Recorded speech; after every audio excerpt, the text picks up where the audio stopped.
Hi guys, what's up? My name is Ronald. We will talk about how to edit your information after submitting your arrival or departure QR code under eTravel. At para naman sa mga Filipino na lumabas ng Pilipinas, gusto nyong baguhin yung information nyo, your address abroad, your flight date, or even downloading your QR code. It's pretty easy, so stay tuned. I will share with you how to do it.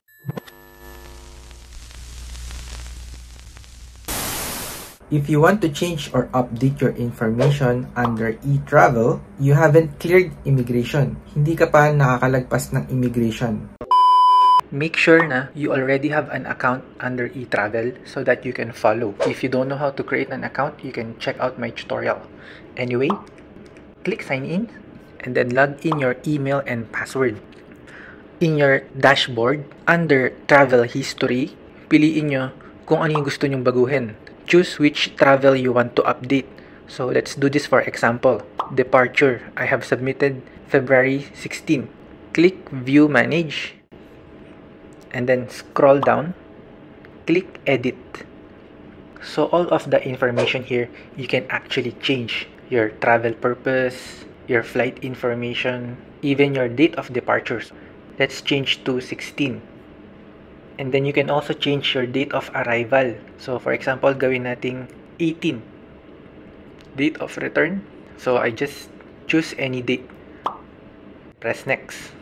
And then just answer accordingly. Change also your signature if you want. Press next.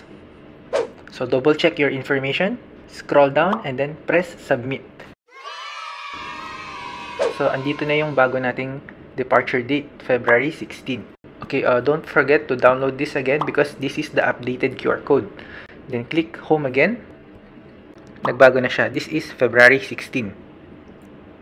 Let's do another example. For arrival naman, tourists arriving in Philippines, you want to update your submission, just follow this video. Same thing, click view and manage.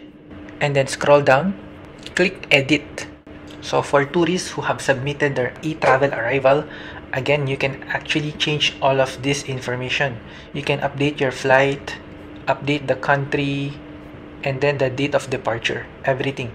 Our departure is on the 18th, and then our arrival is same day 18 as well.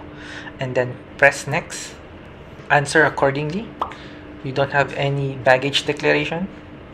Other travel details also, just press next. Again, you can change the signature, and then scroll down. Press submit.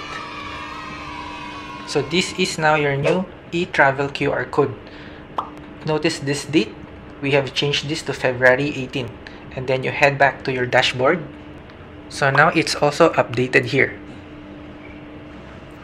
If you want to download your QR code, just press the QR code button.